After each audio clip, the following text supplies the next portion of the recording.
This is what we do. This is who we are. We're guardians. Totally. Tell me about it. We face whatever trauma comes, whether it's as stupid as getting braces or as terrible as losing your grandmother to the dark side.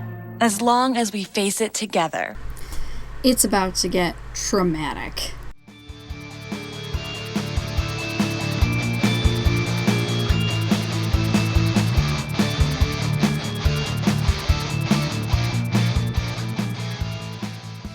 First off, I'd just like to say thank you for everyone that's subscribed to us.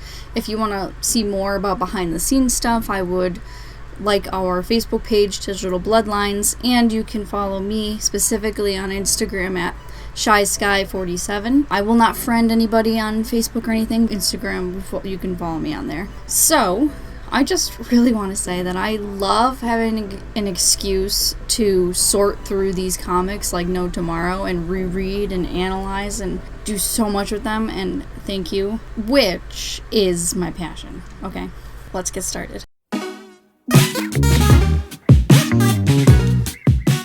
So we start off at the police station where we briefly meet one of Irma's dad's colleagues named Rose, who is shown to be very shy but can still kick ass. We see Irma waiting for her father to deliver him a folder, and Irma interacts with a detained person that is sitting on a bench. She takes pity on him and offers him a glass of water. So she's startled when he calls her the Queen of Water and that she can set him free. It implies to her that he might know something about her powers. It turns out that Jewel was accidentally brought in with people that they raided from the docks, apparently an underground of crime in Heatherfield, and he was actually a victim of this mob. He just gets a nice ride home with Mr. Lair and Irma. He displays having some type of psychic energy by finishing Irma's thoughts and knowing she had a pen in her pocket. And of course, Irma starts daydreaming about if he can tell her about any boyfriend she'll have in the future, but he says that he cannot see that far ahead and that it's actually her friends that need his help. Jewel's prophecy, Halen is the only one that Irma tells about this instance, which it really would have been smarter for her to tell this early on to everyone instead of just saying these things that Jewel told her to say. And of course Halen is scot-free, and it just says something along the lines of she's found a true friend, and of course she thinks it's Eric because everything is so far wonderful between her and Eric. To Cornelia, he suggests, through Irma of course, that she start skating again in order to forget her broken heart, which of course pisses her off. And to Will, it's suggested that she be wary of her father, which of course pisses her off. And with Tirani, it's just said that she has a secret, which we know about. And we saw that at the end of Arc 2, that Tirani saw in her mother's office a file for a custody battle for Will. It turns out that shortly later, Jewel disappears from the shelter that he was dropped off at, and he's still needed as a witness in the crimes at the docks. So it's surprising when he shows up briefly and speaks to Miss Lair, dropping off a book for Irma that discusses shades, water, shadows, and shades, depending on your translation. It turns out that this is a library book, my home, and the girls end up going to the library to try to figure out who checked out that book, and they get really mad when the librarian says that she can't just tell them who checked out a book. And I will tell you, as a librarian, that it is an ethical issue to say what people have checked out. It's a privacy thing, and we are not allowed to tell you that. Kind of annoyed me that they then put a tornado of wind through the library and messed up everything just because she did this, saying she was being sour, and it's like literally an ethical dilemma. By breaking the law, the girls find out that Benjamin Crane is the name of the person that checked out the book last, so they head to his address over at the docks. The person who answers the door is actually involved with the mob from the docks, as Irma saw him earlier at the police station, and they find out that they're actually holding Benjamin Crane hostage, and he's identical to Jewel. Benjamin Crane nearly died in a shipwreck, and Jewel, a water shadow / shade, saved him and took his form. and Jewel would show Benjamin the best fishing spots, which drew the attention of the mob boss, Mark Zaboski. The girls scramble to find Jewel before Mark Zaboski does, and they end up finding them both at the top of the lighthouse, where he has been cornered. They blatantly use their powers in front of the crime lord, and nearly get both Jewel and Mark Zaboski killed, which would have been a huge weighing on Irma's conscience. She returns him to his natural form, referring to the freedom he mentioned at the beginning. Zaboski is caught and actually pleads insanity, claiming that fairies attacked him. The plot with Jewel takes up 2 comics worth of story, and is overall not really relevant to the arc as a whole. While there are things with later consequences, none of them have to do with Jewel or Mark Zaboski. Irma wraps up this plot by saying Jewel told her he would tell her when her prince shows up one day, but as far as I'm concerned, he never shows up again. Okay, so this nearly wrecked my world because I did not know about this, and who would, even just looking? Turns out that Irma's mom is not actually her mom, but instead a stepmother, which is shocking to me. Her original mother had died when she was younger, and they look near identical. That this really rocked my world. I had no clue.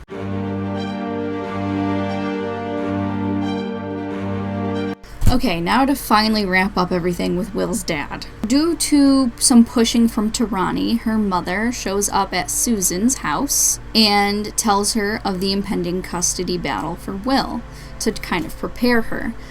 But Will's father, his name is Tom, has sent a private eye, and he's able to snap photos of the two convorting. The guy thinks he's got some great news for Tom, but then Tom thinks that this is not going to win the war. Tom picks up Will from swimming practice and makes her feel uncomfortable by calling her mother Susan a misery, and that they should go on vacation together without her, as well as soon that she'll be needing to choose who she loves more. Will gets so upset about this that she storms out of the car and walks probably miles home in the pouring rain, and Susan sees this, worries for her, tells her about the custody battle, and comforts her, saying she will not lose this fight. Because I guess Will thought her dad wanted to move back into their lives. So Susan calls a special meeting with Tom, where she says that when they separated years ago, he vowed that he would never bother them.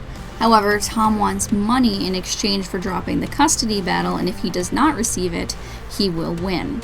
And this is all for an amount that Susan cannot in a million years afford. So due to a separate plot point that we'll discuss later on, Will has secretly teleported home at this point and is in her room overhearing all of this conversation and is just completely devastated about it. She finally sees her father's true colors. So she goes to seek advice from the girls, and Tirani reveals that she knew about the whole situation, but it was just so awkward that she didn't know how to approach it, which is easily forgiven.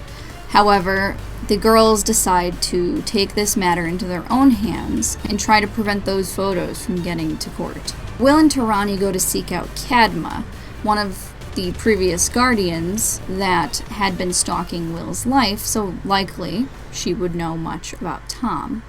And I have to say her hair is much more gray than the last time we saw her, and that's likely related to the diminishing of her powers that she mentioned during the Nerissa arc. Cadma describes Tom as someone greedy and selfish, causing only suffering, and that this was not the man that Susan had married. And he got a gambling problem and sold all of their savings and Susan's childhood home without her consent. But Cadma refuses to have anything more to do with the current guardians. So Team Ick go to find the private eye, once again breaking the law, remembering they can go invisible, and getting his address from the police station. I guess he lives in Hutchville, which is sort of probably the equivalent of Queens, Brooklyn, and Manhattan to New York City. They break into the grungy apartment just as he arrives home and starts brandishing a gun. Remember that for later. And we see the girls walking on the ceiling, which is something I was not aware that they could do, but here we are. Due to there being seemingly no luck on either end, the girls return home and essentially have to wait this out. Susan claims that she's ready to fight and she will not fall to this, and is ready to deny Tom, waiting for his call when he finally calls, it turns out he has dropped the custody case. The celebration ensues. Meanwhile, we cut to outside the courthouse where we find Cadma handing Tom a wad of cash, saying that he will vow once again and permanently never to bother the Vandoms again. A stipulation he gladly takes. Hey, what can you expect from the decency challenged? Interestingly, Cadma thinks to herself that if she had not taken action in this instance, she would be no better than the Oracle. Crisis averted, Will and Susan are ready to go for a walk in terms of celebration, taking the Dormouse with him, and he bolts away and is hit by a car.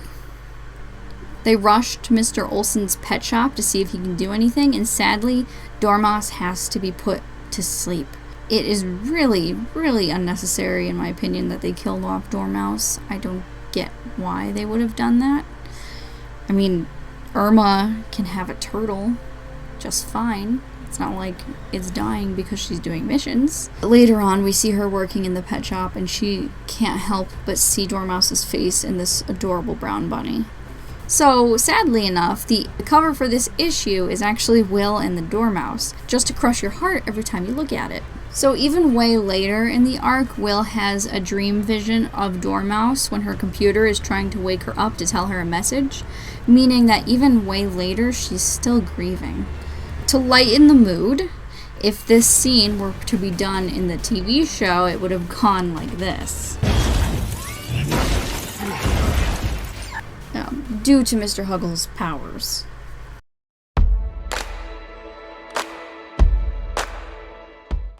Let's get to Redstone. Redstone is the result of an educational exchange between Sheffield Institute and a school called Redstone. The students of Sheffield take a test to see if they're eligible to go, and Tarani, Cornelia, and Haylin are all eligible. Irma and Will don't get to go. Irma, because we know that she's typically not good in academics. Will has not been able to sleep at that point because she is dealing with the custody battle between her parents at that point. Anyway, Eric kisses Haylin's cheek goodbye. It's so precious. So Redstone is completely amazing. Not only is it a cliffside school, but the students live on campus in dorms, which are suited with multiple beds, computers, where they have that option to email with Will and Irma, despite that they've been teleporting back and forth most of the time. But Redstone has theaters, tennis courts, swimming pools, everything you can imagine. They seem to very much be into sports because every time we see them, the girls are doing sports at Redstone. I can't tell if Redstone is supposed to be based on America, based on the sports. Well, I guess a lot of European cultures are a lot about sports. I can't tell if it's supposed to be based in America or Australia. The fact that Tarani, Cornelia, and Haylin are off to Redstone, we're left with teams W.I.C.H and Ch. Redstone presents the challenge of separating the girls not only by continent, but also by time zone, with the day-night cycles being completely swapped. So poor Cornelia loses all of her luggage in transit and has to end up wearing clothes from Tarani and Haylin. Lillian gifts Cornelia a spell book, which was a gift she recently received from Irma's little brother Chris at her birthday party to protect her. Side note, this small plot point with the spell book is likely what inspired Lillian to have powers in the TV show, and at that point, when she receives the book, Tarani has been having a lot of headaches, and Lillian goes to perform a spell for her, and everyone is surprised when Tarani can suddenly read from across the room. More on that later. The girls got lucky that they all got put in a dorm room together without a fourth person to really get in the way, which makes sneaking away a lot easier. I almost kind of wish they had another roommate to try to escape from. Redstone presents more challenges that we will get into later. By the way, Uriah's gang ends up stealing the tickets to Redstone before the school goes on the trip because they didn't get to go, of course. And Will briefly gets framed for this because the janitor misheard a conversation, and to prove her innocence, Will ends up interrogating a lamp in the principal's office just to see if she could find out who did it. Of course, it was Uriah and his pals. They track them down and very blatantly use their powers against him, which is the second time they've attacked him. Granted, the first time was while invisible, protecting Martin in Arc 2. So I'm kind of surprised, as far as I know, that there wasn't a plot where Uriah's gang tries to expose the girls having powers. I mean, they see them mysteriously disappear from a broom closet this arc. Speaking of that broom closet escape, it's all Halen's fault. She's been a little bit snappy in the beginning of this arc, and she ends up saying something a little salty about Uriah, and of course he chases them down. This is the kid that tried to kaplow the school in Arc 1. It is the first of a few jerk Halen moments in this arc. At one point, does she not only insult Cornelia's room, like she's one to talk? We've seen Halen's room. When she finds a wig, which in my translation calls it a wig that kids would wear dressing up for a nativity scene that illustrates a Christian narrative, out of nowhere she says, if Caleb saw you in this, maybe he wouldn't have left. Which she does immediately regret, but it was still very cruel. And to be honest, Caleb wouldn't have left if she looked like this. Yes, I'm salty.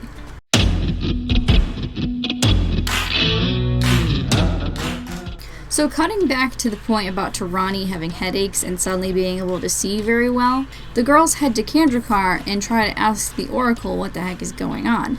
He just goes, yeah, every time you transform, you guys get stronger and your body's flaws disappear because of Xinjing's gift.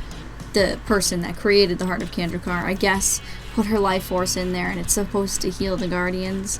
Because I guess the transforming is really damaging to their body and tiring. Also, the Oracle confirms that Yanlin is centuries old by stating, with Xinjing's gift, Yanlin served Kandrakar for a very long time. Longer than any common mortal could.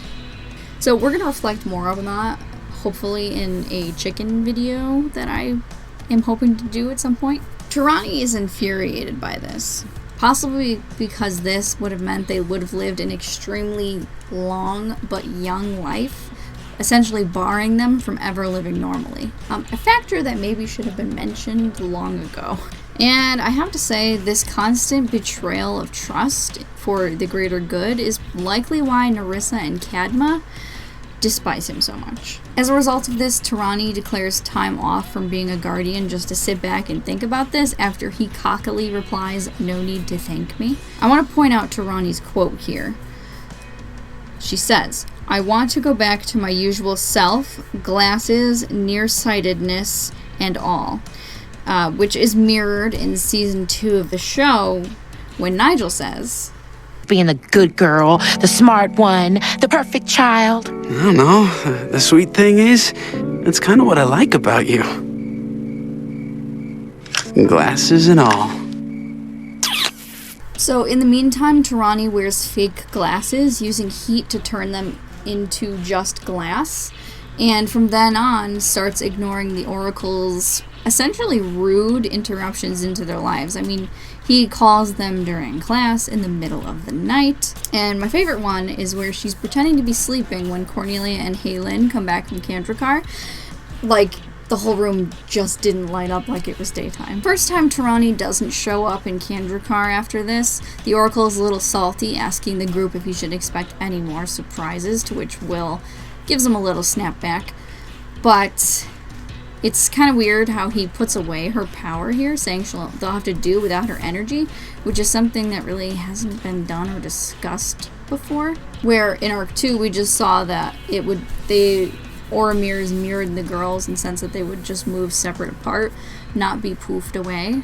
So the Oracle then introduces Team Witch to the next threat, Arkhanta, a world in which all the power is in one man's hands, Arai. So at this point, the Oracle says he sent 2 ambassadors out to talk to Arai, and if their negotiations don't go well, he will then send the Guardians.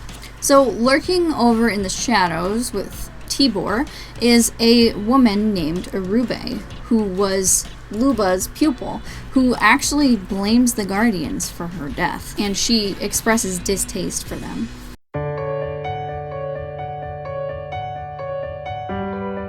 So, unfortunately, the emissaries return to Kandrakar with their minds warped and with ill intent to the Oracle, and this image really shows how rude the Oracle's interruptions are. Look at Tirani's fists. It is so much like the Arthur meme. So Team W.I.C.H teleports to Redstone, while Team Cha is just waking up as it was the middle of the night in Redstone, and Will and Irma accidentally end up in Miss Knickerbocker's room. In Kandrakar, Orube is formally introduced wearing what will become her trademark clothing. So before I really get into Orube, shout out to YouTuber Outsider12 that gave me a heads up that Orube's design was actually provided as an Easter egg in representation of Tony Stark's AI Friday in the Marvel Comics series Uncanny Inhumans. Artist Daniela Vetro confirms this to be an Easter egg if it wasn't obvious. And aside from that, I have to say Outsider12 has been providing me with useful information regarding a lot of the information of the TV show, and hint hint scored me an interview with a writer from season 1, which hopefully we will be filming by the end of August and might be up in September. The Oracle says Orube will be standing in for Tirani as there, quote, have been always 5 guardians. In place of Tirani's ore mirror of fire, he replaces it with a dark purple-gray orb. Orube will not be given the element of fire, but the Oracle states she is capable of filling the role. So her chemistry with the group is immediately lacking, with, of course, her feeling that they are responsible for Orube's death, which is something she's keeping internally at this point, but them making jokes about her really doesn't help the situation either, and more tension is caused when she starts speaking for the Guardians. So her and Irma collide the hardest, best represented by this image here, with orbs of their same colors clashing. So Team W.I.C.H's first trip to Arkhanta is a failure, essentially because of the broken chemistry, and with Orube acting out on her own and getting herself nearly killed a couple of times. So to try and fix this broken chemistry, the Oracle suddenly decides to announce that Miss Rudolph left her house behind for the girls to use as a secret base, but the Oracle is saying that this is where Orube will be living under the alias of Rebecca, a college student, in order to learn more about humans, but more realistically the beliefs and morals of the girls. So jerk move by the Oracle to hide this until it suited his needs, but Will sees this as an opportunity for an olive branch. So, and I have to say, this really gives us a chance to get endeared to Orube. So she actually eats money, mistaking it for food at one point. Romantic advances go over her head, and she watches television to try to learn about humans, which is always good for a laugh. So she's generally anxious about the hustle and bustle of Heatherfield, which is very similar to how we saw Caleb behaving in the Cornelia and Caleb special, where the Oracle shows him what potentially could have happened if he lived on Earth with Cornelia. But Orube seems to adjust better, showing that it is possible. But it takes her a while to get used to Earth's rules, especially in regards to money, hence she accidentally ate some, but she ends up accidentally stealing a sword from the mall because she doesn't really know the concept of how our money works. Granted, a lot of these mishaps occur due to Irma's sarcasm that Orube does not understand, and it kind of pays off after witnessing a fight between 2 teachers. Irma tries to explain that that's how people on Earth say hello, and almost immediately after she gets introduced to Matt with a right hook. So, side note, the chase scene is so funny. Will is absolutely infuriated, and once they think they're safe, she bursts in through the window, giving a PSA on locking windows. So the Oracle tells us more about Arai, a simple farmer whose wife died during childbirth, his son being born distant and mute, and that Arai scoured the land for shamans and doctors to heal him, and is devastated when he finds out it cannot be done. When the medical and magical means fail him, Arai finds a way to garner immense wealth, thinking maybe Maki, his son, could find joy in material happiness. Isn't that how it always works? So So he uses the power of a banshee to create the Scarlet Citadel, a fortress, becoming a beloved lord of his land. I mean, his people literally throw him a festival every year. But he blames and hates the Oracle for the condition of his son, thinking that the Oracle can just snap his fingers and have it be over. And surprise, material items didn't make him happy. So sadly, Arai is a man that would do anything for his son, and I mean anything. Anything. Even send a tornado to attack a village just because the Guardians were there, in the middle of their festival celebrations. After the destruction from the tornado, this is where the Oracle reinstates that the girls' power lies not in physical unity, but in mental unity, after they try to blame Orube for the village's destruction just because she didn't want to hold hands and take out the tornado that way. Like all of us and Arai, Will actually questions the Oracle as to why he won't just help Maki. I mean, the man just wants to talk to his son after all. And the Oracle just vehemently refuses this notion, arguing that that is not his role, that he is just an observer. So after Orube's incident at the mall where she steals a sword, she verbally makes it clear that she blames the girls for Orube's death, and that this is the reason for her reluctance in working with them. So the main goal for Arkhanta is to get Arai to give up the power of the Banshee, and Irma at first suggests that they free the Banshee themselves, which Orube immediately calls insane, but it's only until later that they find out there is a loophole where only Arai can set the Banshee free. But even then, Orube suggests it later, like she was the first one to suggest it. Attempting another attack on Arkhanta, Orube actually ends up captured by the Banshee, which is a good segue to talk about her backstory. So Orube hails from the world of W.I.C.H, where children leave home at a young age to train as warriors. We see Orube fighting to stay home, noted as a rarity in that planet, and we get to see some of her training where we see that she has always been an aggressive fighter, using anger to inform her actions. We see Luba put her through a test, which apparently many people have had trouble defeating, and they call the enemy she faces there the Golden Reflection. Sure enough, it takes Orube's form as a reflection, and that's why she won't acknowledge the pain of goodbye, and that those who don't recognize themselves will suffer. Very quickly, Orube takes out the reflection, but it doesn't seem to be the way to pass the test, evidenced by a ring Luba gave her, where if she puts it on, it means that she's a warrior, and after that fight, she tries to put on the ring and it flies off her finger. Also, Luba said that she would be able to wear the ring when she finally learns not to draw strength from rage. At some point, we do see Orube try this ring on while at the Rudolph residence, and it flies off of her finger. And I'm thinking that perhaps she would have won the battle against the reflection, of course, with self-reflection. The girls find Orube, and she briefly exclaims not to take her to Kandrakar, as the Banshee has likely done something to her. Sure enough, her mind is warped like the emissaries, and she tries to attack the Oracle. But the ever-analytical Cornelia realizes that this is not how Orube normally fights, and that she's likely possessed. Strangely enough, the way that they free her from the possession is by shooting their powers at her, but pretending they're hitting the Banshee.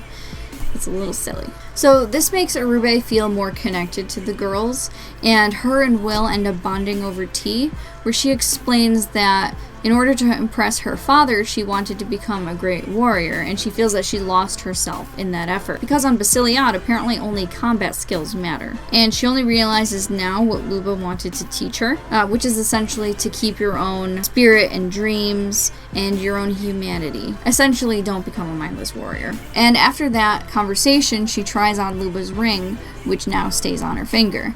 Of course, that means that she now knows how to draw strength from a better place. That night, we hear Orube's neighbor playing music, and it makes Orube shed a tear as she feels loneliness and longing, and that she realizes she finally considers the girls as friends. So this actually causes her to experiment with leaving the house, which actually leads to her meeting the girls after school, where this is where she socks Matt. She's trying, okay? Because of something that we'll touch on again later, Tarani rejoins the group. Orube feels a little bit insecure about this, vehemently stating that this is a group of 6 now and that she will help the girls with whatever is coming next. This passion from Orube actually causes Tarani to reassess the reasons that she left, thinking that maybe her even leaving the group was a little too harsh, but to be honest, I think Tarani was completely justified in her feelings. Right now, it's just important to know that after Tarani comes back, they return to Arkhanta stronger than ever. So, mind you, this is after Irma has suggested freeing the Banshee, and that Orube has suggested freeing the Banshee. Now Will is suggesting to free the Banshee, and Orube is calling it crazy again,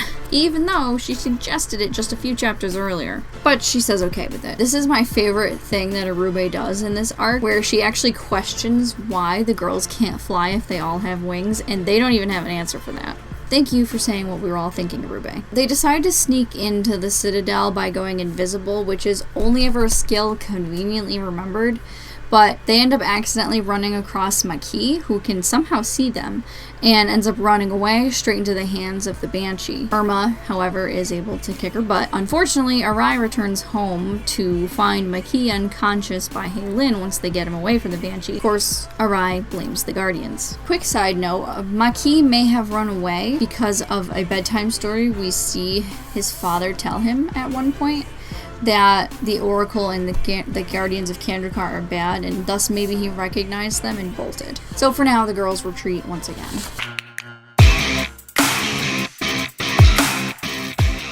Now back to why Tarani rejoined the group. Earlier in the arc, during the Jewel plot point, we see a quick flash of our old friends Medina and McTeenan, who are waiting to meet with a colleague. And on his desk, they find a file mentioning our girls, the ones that they worked with on the case for Elion. So apparently the cops at Camp Cormoran actually did do something about the strange occurrences that summer and reported it to the paranormal division. The colleague they're meeting with normally investigates cases with unexplained phenomena, in other words, paranormal. And this detective has noticed Will, Irma, Tarani, and Cornelia and Heilin mentioned in multiple cases, i.e. those 2 with Elion and the camp, and wants to dig deeper. The colleague is Raphael Silla, a cocky detective that has pulled strings to be enlisted as a teacher for computers at Sheffield Institute. Sound familiar? Girls! Oh, girls! I'd like to introduce you to our new computer instructor. This is Professor Raphael Silla. And I'm looking forward to getting to know all 5 of you. Yep, everything back to normal.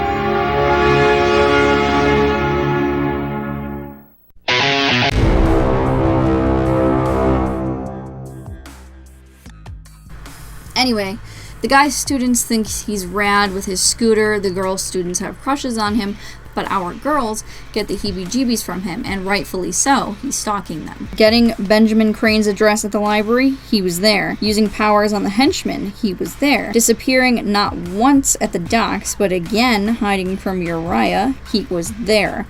And just generally lurking and sneaking into their room at Redstone. So they try looking him up on the internet, and of course he butts in, noticing that they're searching, wanting to get involved, and they quickly come up with the idea that they need help with Photoshop. And Heilin demonstrates how great the power of error is here, because she can get his password just by hearing the sound of him typing. She can know what keys he pressed. He also creepily watches them playing sports, and at one point Tarani slips away that day as it's just her and the other astral drops, because she's staying behind at that point from missions, breaks into his room and into his laptop to find case files on them. So knowing Tarani did this, he finally makes his first move, grabbing Heilin hostage, who at this point is actually the astral drop. Tarani sees no other way out of this other than burning Scylla. He then reveals that he's an Interpol agent specializing in paranormal cases, and Tarani pretends that she's the only one with magical abilities to protect the other girls, which she wasn't wrong at that point in time because, remind you, astral drops do not have magical powers, so she technically wasn't lying. So somehow between then and the next time we see anything about this, he discovers that Cornelia and Haylin also have powers, as he mentions this on the phone with his boss. So they contact Will and Irma, and they plan to meet with the other girls after school. And by the way, I love this outfit that Will is wearing. So at this point, the girls openly use their powers against Scylla, and he actually at one point places a tracker on Haylin's backpack as they're about to go on a stargazing field trip in Redstone. But of course, they give him the slip by having the astral drops go on the field trip and running off, resulting in him throwing the tracker. Team Ch teleports home, and they all decide to wait for his next move. But that doesn't stop Tarani from burning his luggage at the airport. So what the girls don't know is that there's some kind of competition going on for funding at Interpol. Thus, we're introduced to Nora Frieder, nicknamed Nora Freezer for her demeanor.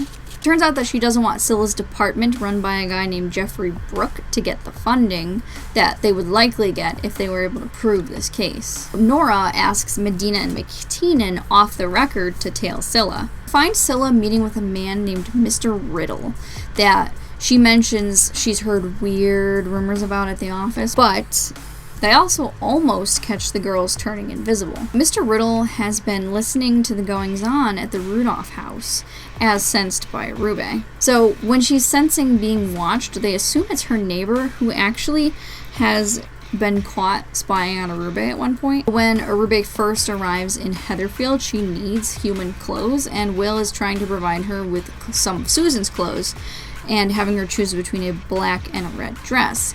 And mysteriously, a note shows at the door saying, wear the red dress. By the way, that black dress is more like a forest green. The neighbor personally knew and spoke to Miss Rudolph, and she had never mentioned a niece, of course, and he is just kind of snooping about because he finds that creepy. I will say though, at one point, Orube finds this note when she's feeling down about the tornado situation in Arkhanta, and she tries on the red dress, and the neighbor's playing music, and she decides to go out into the world, doing a little dance, and saying that this will be her soundtrack, of course inspired by her somehow found love for soap operas and television. So while the neighbor was creeping that day, Mr. Riddle was also outside listening, and because they didn't get to place bugs inside the house, they are resulting just to listening with megaphones, or however spies listen to people. The sound was very faint. However, Mr. Riddle reveals that he is not only bald, but he is also Professor X. Then he uses mental powers to try and spy. Orube's neighbor notices the van and starts blasting his music on speakers, revealing him to be the retired concert pianist Ray Fieldstein. And apparently this wasn't his first van rodeo, because he, being a former celebrity, likely thought that he was being spied on for tabloids, and thus blasted the music for that. They show Orube swooning over this, but we really don't see Ray Fieldstein ever again. This part where everyone's coming out to their balconies and singing and swaying to the music really reminds me of those videos where people were coming to their balconies during the pandemic. Yeah. Anyway, Scylla is let go from Sheffield Institute because the former teacher supposedly wants to return, likely orchestrated by Nora to quell their plans. But after spying on him and Mr. Riddle, the girls discover that they want to meet Jeffrey Brook, their overall boss, at the opening of the amphitheater. So at this time, Scylla is also let go by Mr. Riddle, because Riddle said that Operation Recovery has now begun. In other words, Operation Kidnap the Girls. Scylla's not having it because he believes that they were just meant to observe them. I mean, that's not really what he was doing when he grabbed Haylin, I have to say. Luckily, Cornelia's father got a bunch of invitations to the amphitheater that he could not honor, and they use that to get in, pretending Orube is their acting teacher. At this point, Irma says something along the lines of, "My father only gets tickets to police parties," totally forgetting the time in Arc 1 that he got them backstage passes to Carmilla. Thank you very much. So Orube is just great again when the doorman tells her to enjoy the opera and that there's a buffet, and Orube replies with something along the lines of, "She's never tasted one before," which is just... I love these misunderstandings. She goes on to say she hates big open spaces, says the person that was living in the literal center of infinity. The room is actually filled with detectives, revealed by Orube. Orube, not Will, detecting the radio signals. So since these people know that the girls have powers, they freely and openly use them against these agents in escaping. They decide to split up in pairs. This will be fun. So Team Ich blinds agents with cocktails, Team Tick lights a badge on fire, and Team Woe accidentally gets separated. Orube gets hit on a guy that looks like McTeenan but isn't. He asks, "Haven't we met?" And she says, "Nah." An agent steps up, saying, "Buzz off, she's spoken for," to which the man assumes she's on a date, and she responds by elbowing the agent in the stomach and socks him, then winks at the man and says, "I speak for myself, want to be my escort?" And then he just runs away nervously. Will is getting closed in on by Mr. Riddle and is supposedly put under a trance. The other girls try to go after them, then he throws a door at them and proudly exclaims that he has telekinesis and that he's a scanner.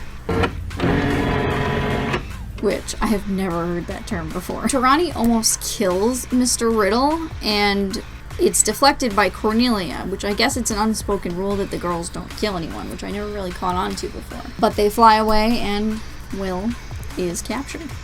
Except Will created her astral drop as a decoy, and that's who was taken off in the helicopter. Will's arguing not to take out the agents when one of them is about to butt her in the head with his gun, and then Halen does a whoosh of power, resulting in one of them accidentally spraying his bullets. Will was only saved by a shield from the heart of Kandrakar. So before Orube goes berserk and savage on these troops, Will sends out a blast of energy that knocks them out. By the way, this weapon presence could have been an obstacle in adapting it for season 3. We eventually cut to the lab where countless experiments have been likely performed on Will's astral drop. Of course, these all provide fruitless because, again, remember, astral drops do not have powers. Ralph Silla makes a triumphant return with Medina, McTeenan, and Nora in tow, and they pull astral Will from the machine. Riddle pulls a weapon on Nora, McTeenan pulls a weapon on Brooke, and poor Silla is having an anxiety attack over there. So we have a standoff, essentially. The Oracle is just suddenly like, nah, and apparently he'd been watching from a secret room in Kandrakar, a room he supposedly entered, hoping to finally try and help Makee without the council knowing. He broke his role as an observer. He gives them a brief speech on the term Deus Ex Machina, which refers to an unexpected event or power saving a seamlessly hopeless situation as a plot device. Then he says that's not what he's doing, but then proceeds to do that, using a memory spell on the detectives, and like that, it's all over. So strangely, he makes Astral Will keep her memories of this assuredly traumatic event. I mean, look at the hatred in her eyes as she merges back with Will, and the discomfort it brings Will. Like, we'll see those consequences later.